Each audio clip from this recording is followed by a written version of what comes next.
लोहार की कैद में यमराज। बहुत समय पहले की बात है। एक लोहार अपनी दुकान में बैठकर लोहा पीट पीट कर अपना काम कर रहा था। तभी उसकी दुकान से 4 महात्मा और उसके शिष्य गुजरे। उन्होंने शाम होने के कारण आगे चलने के लिए अच्छा नहीं समझा। उन्होंने लोहार से पूछा कि क्या हमें आज रात के लिए यहाँ रहने की व्यवस्था हो सकती है। उसके बाद लोहार कहता है कि यह कोई पूछने की बात है। आप जैसे महात्माओं को शरण देने और मेहमान नवाजी करने का मौका तो बहुत ही किस्मत से मिलता है। उसके बाद लोहार ने महात्मा जी के ठहरने की पूरी अच्छे से व्यवस्था की और भोजन का प्रबंध किया। और उसके बाद दूसरे दिन जब महात्मा लोहार के यहाँ से जाने लगे तो महात्मा जी ने कहा कि मैं तुम्हारी सेवा और व्यवहार से बहुत प्रसन्न हूँ, इसलिए तुम्हें 3 वरदान देना चाहता हूँ।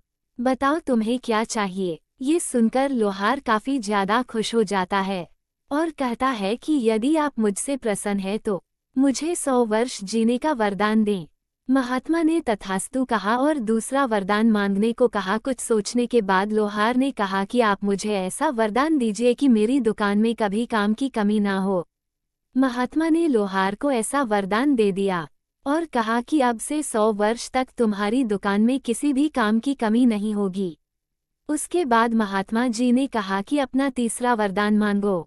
लोहार की समझ में कुछ नहीं आया। उसने जल्दीबाजी में कह दिया कि इस कुर्सी पर जो भी बैठेगा वह मेरी मर्जी के बिना नहीं उठ पाएगा, ऐसा वरदान दीजिए। महात्मा जी ने उसे यह वरदान भी दे दिया और कहा कि आज के बाद जो भी इस कुर्सी पर बैठेगा वह तुम्हारी मर्जी के बिना उठ नहीं पाएगा।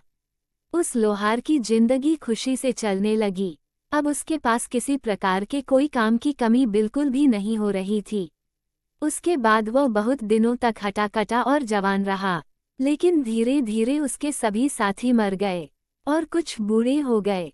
लेकिन लोहार को अभी तक कुछ भी नहीं हुआ था, क्योंकि लोहार को महात्मा जी ने 100 वर्ष जीने का वरदान जो दिया था। जैसे ही 100 वर्ष पूरे होने ही वाले थे कि यमराज लोहार के घर आते हैं और लोहार से कहते हैं कि तुम्हारे जाने का समय आ गया है। उसके बाद लोहार अपनी होशियारी दिखाता है और यमराज से कहता है कि मुझे थोड़ा सा काम है, मैं इसे निपटा लूं, तब तक आप इस कुर्सी पर विराजिए, फिर आपके साथ चलने के लिए तैयार हूँ। जैसे ही यमराज कुर्सी पर बैठते हैं, लोहार बहुत जोर जोर से हंसने लगता है और कहता है कि आप मेरी मर्जी के बगैर इस कुर्सी से नहीं उठ सकते। उसके बाद लोहार वहां से चला जाता है और खुशी खुशी अपने घर जाकर मौज मस्ती करने के बारे में सोचता है। इस वजह से एक मुर्गे को काटने के लिए खोजता है और मुर्गे को काटता है, लेकिन मुर्गे का कटा सर फिर से जुड़ जाता है और मुर्गा भाग जाता है, क्योंकि यमराज जी को तो उसने वहां पर बैठकर कैद करके रखा था। इस कारण से पूरी दुनिया में किसी की भी मृत्यु उस वक्त नहीं हो रही थी। उधर लोहार अपना जीवन जीने में मस्त था। तब वो एक बकरा काटने के लिए लाया और जैसे ही उसने बकरे का सिर काटा वह फिर से जुड़ गया और बकरा भाग गया। लोहार ने सोचा कि अब तो किसी की भी मृत्यु नहीं होगी और वह भी अब 100 वर्ष के बाद भी जीवित रहेगा। उसने सोचा कि चलो मैं अब दाल चावल और प्राकृतिक चीज खाकर ही गुजारा कर लूंगा। फिर उसने चावल दाल और प्राकृतिक चीज खाना शुरू कर दिया। यमराज जी को उस कुर्सी पर बैठे करीब 1 साल बीत गया।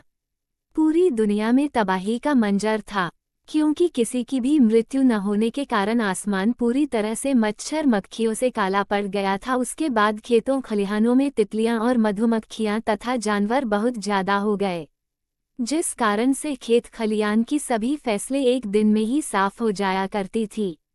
पूरी पृथ्वी पर बहुत ज्यादा जहरीले सांप पैदा हो थे, क्योंकि उनकी मृत्यु भी नहीं हो रही थी। अब तो पूरी दुनिया के लोगों का जीवन जीना और मुश्किल हो गया। फिर उसके बाद लोहार को अपने पर पछतावा होता है और कहता है कि मैं बेकार में यमराज को उस कुर्सी पर बैठा दिया, पूरी दुनिया को तहस नहस कर दिया, और सोचता है कि मुझे तो मौत का मजा चखना ही है, तो क्यों ना मैं पूरी दुनिया को बचा लूं और यमराज को वहां से आज़ाद कर दूं। फिर वह अपनी लोहार वाली दुकान में गया और यमराज को वहां से आज़ाद कर दिया। यमराज ने आज़ाद होते ही तुरंत उस लोहार के प्राण हर लिए। उसके बाद धीरे धीरे पूरी दुनिया में सभी की मृत्यु होने लगी और दुनिया फिर से सामान्य हो गई।